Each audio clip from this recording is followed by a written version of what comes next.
Good morning, everyone. It's Yvonne here. Welcome to our April 12th Mornings with Mayesh. If you love garden roses, and who doesn't, then you want to stick around for today's show. I have David Austin from David Austin Roses as my very special guest. Learn more about the history of this iconic brand, along with how these unique roses are bred and how you have an amazing opportunity to create a David Austin wedding with our latest promotion that recently went live, guys. It's amazing. You're going to want to stick around for that. So in the meantime, while everyone's coming in, go ahead and say hello. Let us know where you are from. If you are new and you're watching the replay or listening to the podcast, welcome to all my people who are always here with me. Thank you for coming back. And as a reminder, too, for anyone that is new, if you have any questions, be sure to put those in the comments below, and we will get to those time permitting. All right, guys. Also, I wanted to make sure that you know that we are opening our 20th location in Raleigh, North Carolina. Woo!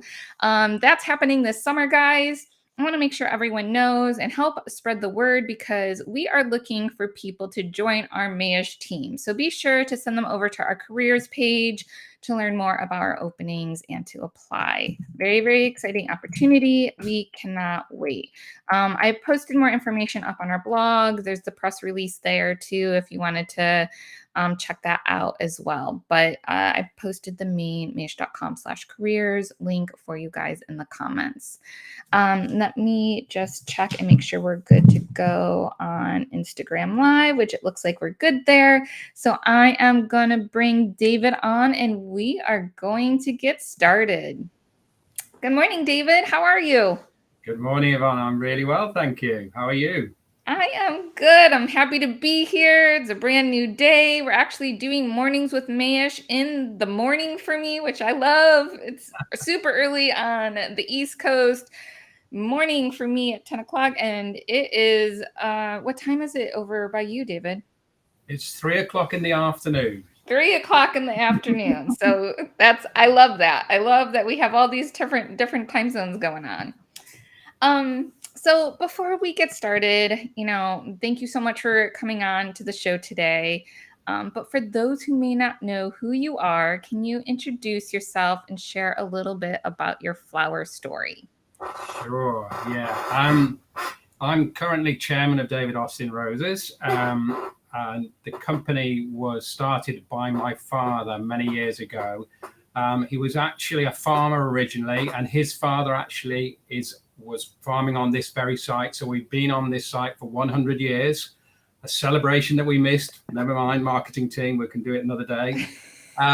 So yeah, my father was a farmer with his father until his mid-30s. But as a young man, he was very interested in gardening. And just up the road from us here, some lupins were introduced to a massive fanfare. Lupins originally only were blue, and we had a local breeder who bred lupins in many different colors, and a local nurseryman managed to put them on the market, and it created a massive stir locally. And my father remembered this event with great interest and got him into the idea of plant breeding. So as a youngster, he looked in the garden. He loved roses, but he liked old-fashioned roses with the big, lots of petals and loads of fragrance. And he noticed that at the time, you were talking about the 1940s maybe, that most gardens had hybrid teas, which, they're nice in their own way, but he didn't think they were as nice as these wonderful old roses.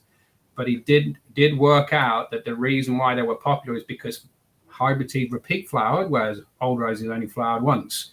And they also had more color, a wider color range. So he thought, well, why not go back to the old rose, breed in the ability to repeat flower and add the color. So as a very young man, that was his idea, but still as an amateur. Then in 1960, he took 3 roses that he bred to a guy called Graham Thomas, who is famous in the UK for being the top of his game in terms of horticultural expert, and said to Graham, do you like what I'm doing? What do you think of these 3 new varieties? And Graham took one look at them and said, I love them. I'm going to put them on the market for you. But at that time, his he was still an amateur. And these 3 roses only flowered once. One of them was a rose called Constant Spry that is still grown today and very popular. But it took him another 10 years till 1970 before he had his first repeat flowering roses.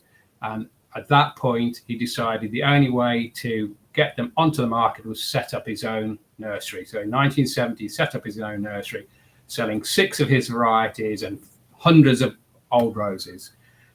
Not going forward to 1982, Chelsea Flower Show, which I actually did with my father in 1980, the very first Chelsea Flower Show. That brought his work to the wider public. And all of a sudden, breeders or growers of roses, specialists in roses, were coming to him from all over the world saying, we love what you're doing. Can we have a license to sell in Australia, in America, all over the world? So that got him started.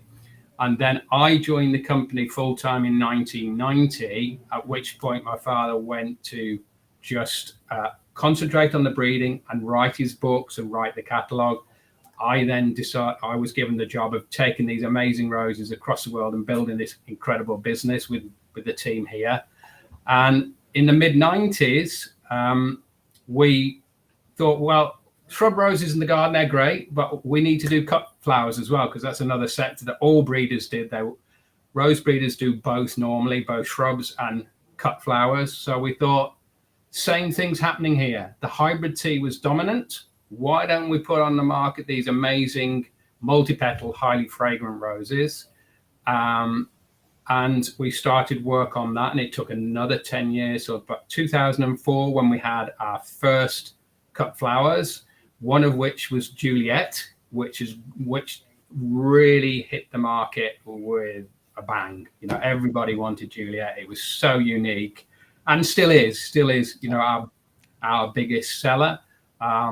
Totally beautiful. And obviously since 2004, we've gone on to build a collection now, which we now have 16 different varieties now of cut flowers. So I hope that all makes sense.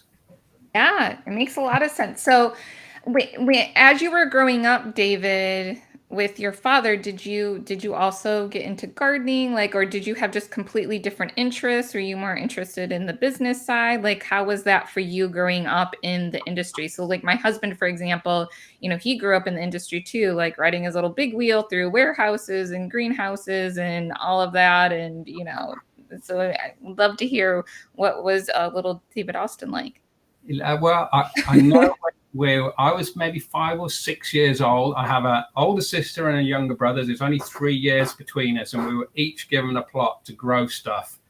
My plot was the best, so I got into it, and so that was my first introduction to gardening. And then we moved from here for a short while, and I started to grow vegetables. I can't remember why, but when I was 14 years old, I love sweet corn. So I love sweet corn and peas. So I grew sweet corn and peas, and that really good. So from the age of 14, I've been growing vegetables. I planted broad beans yesterday in my veg patch. I do it myself. So I'm very much a gardener, but I didn't know I had a passion for gardening. But that came much later when I got married in my mid-20s. I realized I absolutely love gardening, and I've been a passionate gardener ever since. So that was my introduction. And in terms of roses, it was a means of earning money as a young teenager. I wanted to buy a new bike. I wanted to buy a motorbike. So I used to work on the nursery in the summer, at a time when there were probably 20 people working on the nursery. We now employ over 250 people in 3 different countries. But there were 20 of us. And I was the guy with the catalogue with how many we wanted to bud. So I'd go up the field and cut the wood and get it down, and we'd leaf and thorn it in what is my father's garage now. So it's really on the site here. So I've seen it right from the beginning of the whole thing. So that was my introduction. Yeah, that's so interesting. I love it. Thank you for sharing that story. So you mentioned that you joined the company in the 90s officially. Yeah. And did you kind of start I know you said you were in charge of kind of expanding that and getting your roses all over the world, but is that where you started, or did you kind of, do some Yeah, other things to kind of learn more about the business, or was it just natural since you grew up in it? there's a little bit more to the story. I wanted to be an entrepreneur ever since I can remember, and there's lots of entrepreneurs in the family. My mother's family were bookbinders locally. My grandfather was a farmer. Obviously, that's entrepreneurial. So, and I went to do a business degree at university, and then when I left, my father persuaded me to join the company when I was 21, when the company was still really small. And to be quite honest, there wasn't enough for me to get my teeth into, and I was a little bit bored, if I'm honest. Right. So I actually, my first wife, my ex-wife, we went into business. She was in the jewelry business, and that had more opportunities at the time. But I remember when I left my father, I can remember the exact conversation. I said, Dad, this is going to be massive one day. It's going to be huge. It's got everything. It's got everything. And I returned basically 10 years later when the business was bigger.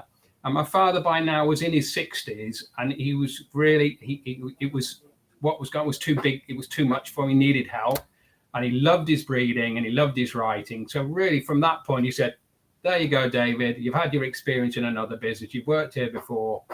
Over to you.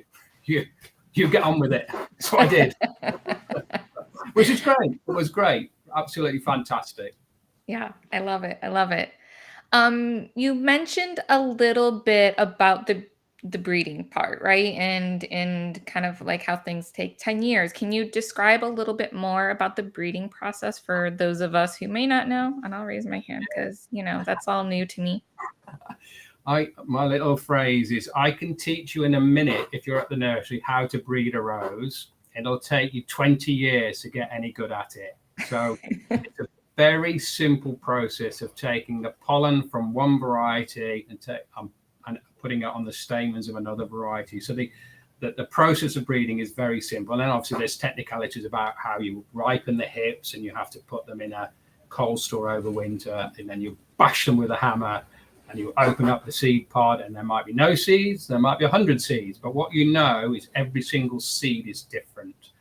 But we do that on a massive scale. But the first thing is, like any breeding, you've got to have an objective. So in my father's case, he knew exactly what he wanted. He wanted repeat flowering, he wanted a wider color range, but he wanted to retain that look and feel of the old-fashioned rose. So the concept was clear in his mind. We now have 11 different lines of breeding in the shrub rose business, and also we have the cut rose business that runs alongside breeding.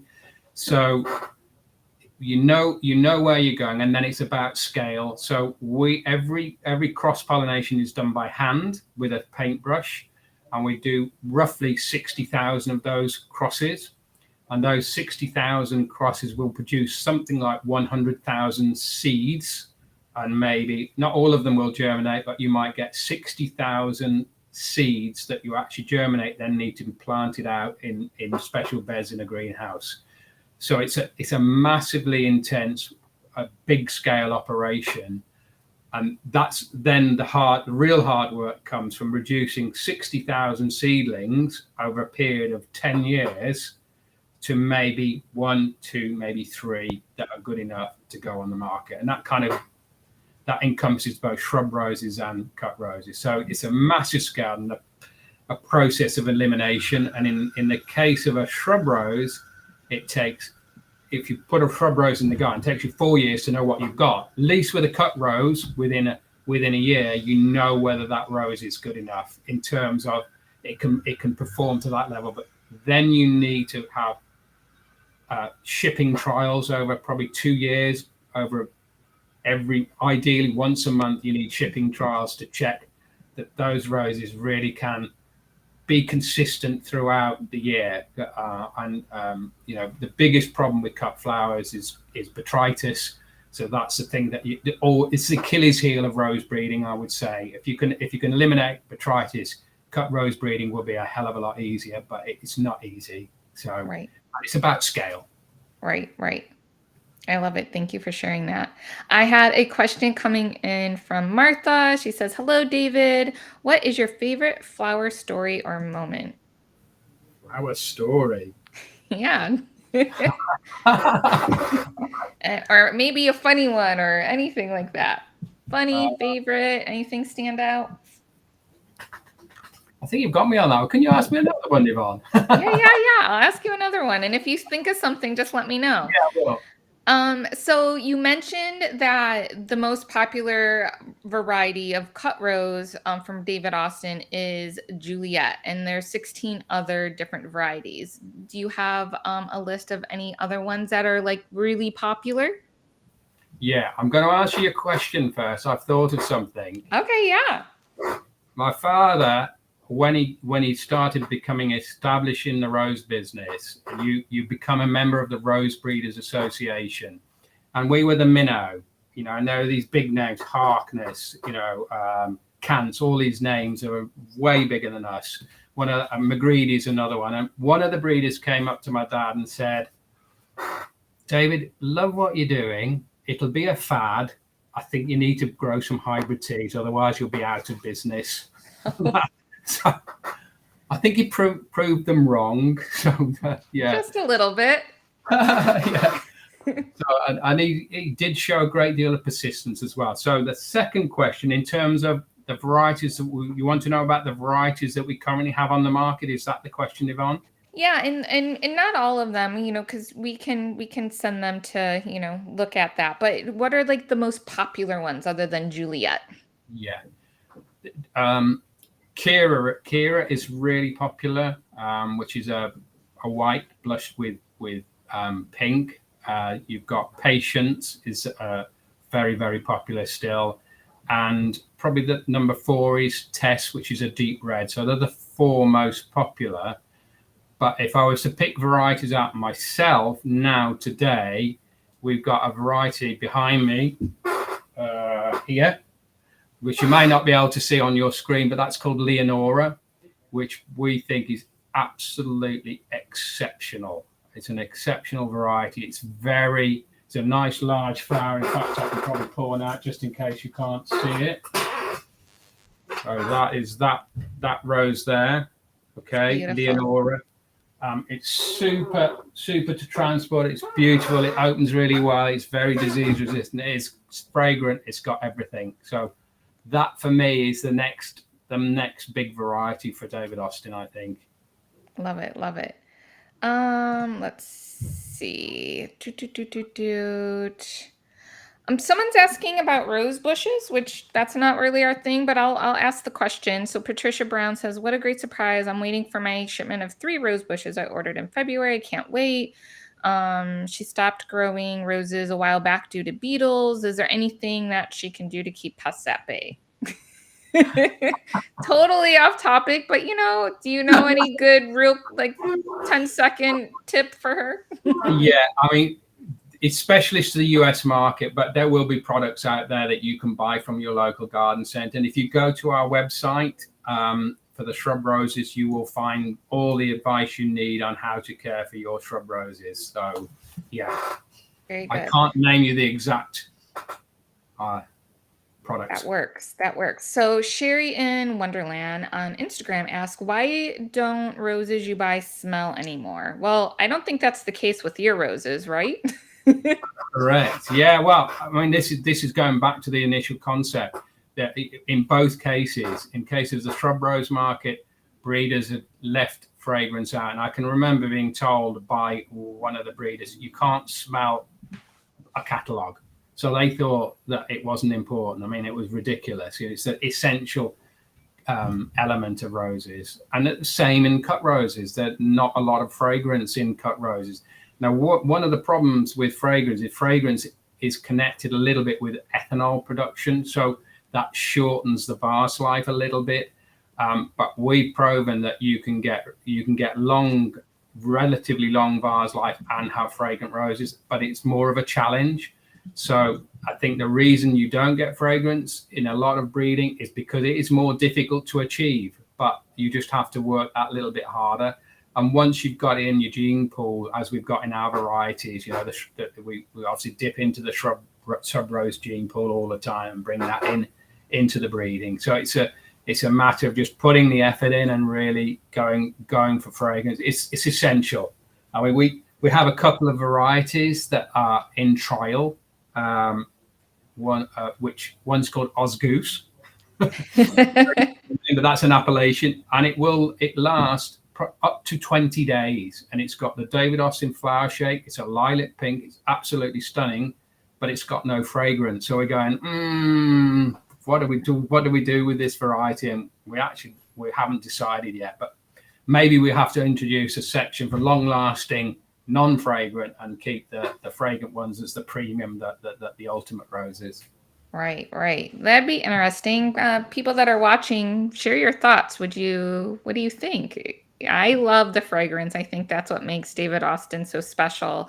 And obviously the shape, they're beautiful, beautiful roses, the best of the best. But would you be interested in a David Austin rose that has no fragrance or little fragrance, but it lasts longer? Let us know in the comments if you want to share that. So David, we've been working together, our two teams, on a new promotion called a David Austin Wedding. Can you tell us a little bit more about this exciting program? Because our customers are already loving it, and I just want to make sure everyone knows about what it is. And while you're talking, I'm going to share the link to our landing page so that way they can learn more. But I know you're the best person to explain this to everyone. Yeah.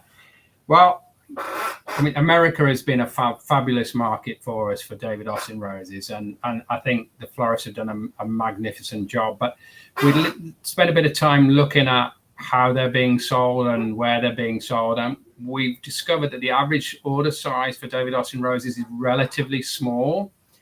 And what we really would like to see, if you're having a wedding or event, we'd like to see David Austin roses throughout the event. And I think when you use our roses en masse, you get what we call a wow factor. They're absolutely stunning. So we want to encourage the florists to use our roses on a much bigger scale than they're currently doing. So we've put together this wedding package of three different collections of roses, which I don't know whether you need me to go into that, but each one has 500 stems of 3 different varieties, and there will be. We've collaborated both with the grower and with Yvonne and the Mayesh team here to bring a package together that we can offer a reduced price or a beneficial price to encourage you guys to have a go at creating a David Austin wedding. And I think you'll be amazed how fantastic they look when they're used throughout a wedding.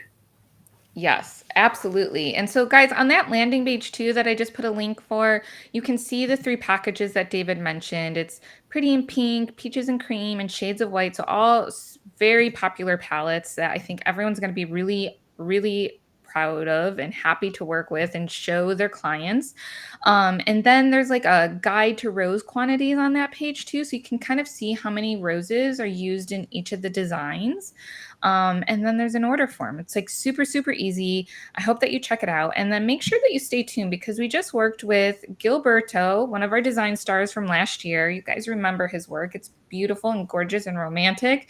And he definitely is like moody and colorful, and that's his signature look. And so he took a Pretty in Pink pack and use that, and we have some amazing images and video to share with you very soon. So that's going to be really cool to share with you guys. And then you'll see kind of all the, David Austin is known for their romantic garden English style look. So that's kind of the pictures that you'll see on our landing page too. So we wanted to just share that with you guys. Make sure that you are aware. And if you have any questions, you can always reach out to your sales rep.